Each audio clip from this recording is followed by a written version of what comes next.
مفتی صاحب مہنگائی کے دور میں بیوی کو نوکری کرا سکتے ہیں یا نہیں؟ دیکھیں، خواتین کا نوکری کرنا شرائط کے ساتھ صحیح ہے، شرائط ہے، پردے کی پابندی ہونی چاہیے، اور آگے بھی میل اسٹاف نہ ہو، فیمیل اسٹاف ہو۔ اس کا میل کے ساتھ برتاؤ ہے تو مجھے بتائیں پیچھے کیا بچا؟ پھر ایسی نوکری کی کوئی ضرورت نہیں ہے۔ پھر گھر میں بیٹھ کے اپنا آلو بیچے بیوی، اس نوکری سے بہتر ہے جو لاکھ روپے وہاں سے مل رہا ہے۔ اے طائر لا ہوتی اس رزق سے موت اچھی، جس رزق سے آتی ہو پرواز میں کوتاہی۔ اصل رزق کا معنی خاوند کی ذمہ داری ہے۔ این بقرعید دے میں نہیں آونا ازال کو کما کے دے۔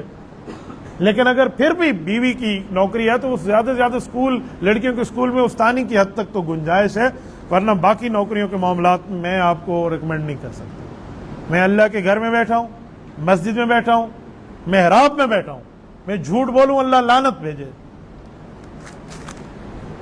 روزانہ سنتے ہیں، روزانہ موبائل پہ ایسی کالیں، حیران ہو جاتے ہیں بندہ۔ جس وقت ماں بہن بیٹی کو آپ باہر کی آزادی دیں گے اسلام سے، اصولوں سے ہٹا کر، پھر رونے دھونے کے معاملات آپ پہ آئیں گے۔ میں آپ کو قسم اٹھاؤں نہ، رات کی بات سناؤں، اب میں نام لیے بغیر بتا دوں۔ ایک خاتون نے مجھے کال کیا کہ مفتی صاحب ہم آپ کے بیانات سنتے ہیں، میرے پاس آپ کا نمبر محفوظ تھا تو میں آپ کو دعا کے لیے کہنا چاہتی ہوں ہم بہت پریشان ہیں۔ میں نے کہا میری بہن اللہ آپ کی پریشانی ختم فرما، بہت پریشانی ہے بس دعا کرنا۔ میں نے پوچھ لیا، میں نے کہا کیا پریشانی ہے؟ کہنے لگی ہماری بھتیجی ہے، اتنی اس کی عمر ہے، ہم نے ماں باپ نے اس سے موبائل لے لیا تو لڑکی نے کہا ٹھیک ہے آپ میری وہاں شادی نہیں کر رہے تھے نا، میں جا رہی ہوں باہر، جی الائی لڑکا لے کے آیا، وہ چلی گئی ہے، اب ماں باپ رو رہے ہیں۔ یہ ایسے معاملات، یہ تو گھر میں بیٹھی جہاں آپ نے موبائل دی ہیں، آپ 100% وہاں جا کے ان کو جاب میں بھجوا دیں اور پھر سارے معاملات دیکھیں۔ یہ باہر جب خواتین بغیر پردے کے آئیں گی معاملہ خراب ہوگا۔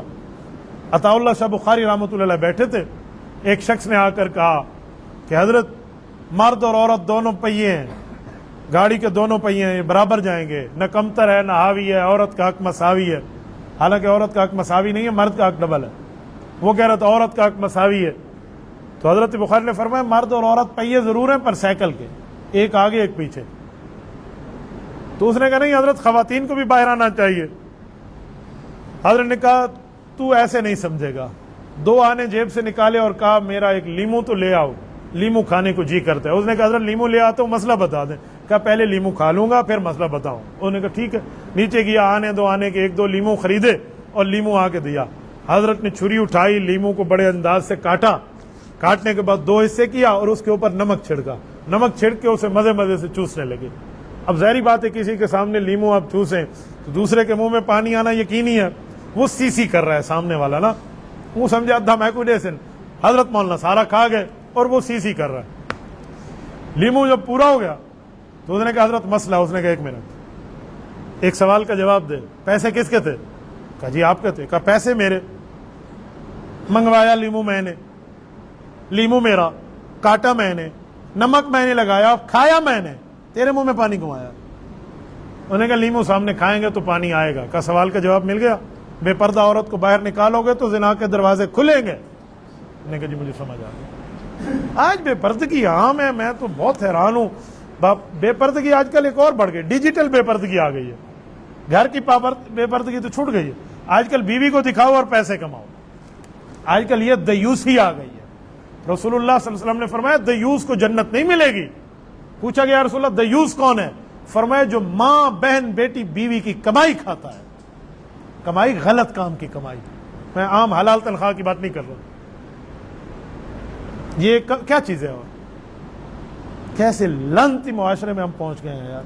ایسے معاملے کو 100% تردید کریں، نہیں کریں گے تو وہ روایت ذہن میں رکھیں۔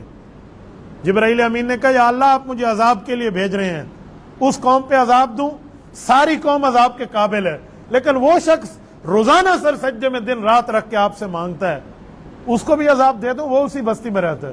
اللہ نے فرمایا اسے سب سے اوپر رکھ کے عذاب دے، یہ نیچے جائے گا۔ کہا جی کیوں؟ فرمایا اسی لیے کہ کبھی بھی اس بندے نے برے کام پہ رد نہیں کیا، اس کے معاشرے میں ہو رہا ہے، اس کو صرف اپنی نیکیوں کی پڑی ہوئی ہے۔ تو میرے نبی پاک نے بات حضرت ام عائشہ کو سنائی اور پھر قرآن کے ہاتھ اترائی۔ فرمایا واتقوا فتنۃ لا تصیبن الذین ظلموا منکم خاصہ، لوگو اس عذاب سے بچو جو صرف خاص لوگوں پر نہیں پھر سب پہ آ رہا۔ ایسے معاشرے میں ہم رہتے ہیں تو ایسے بندوں کو اس حرکت کو کنڈیم کرنا چاہیے اور بتانا چاہیے کہ آپ غلط کریں.